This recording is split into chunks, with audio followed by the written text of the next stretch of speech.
got to understand, the mind is a terrible thing to waste.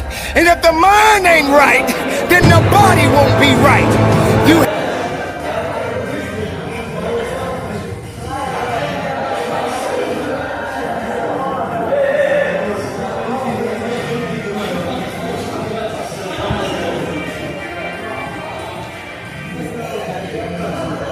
That's now my previous squats. My second hardest after squats.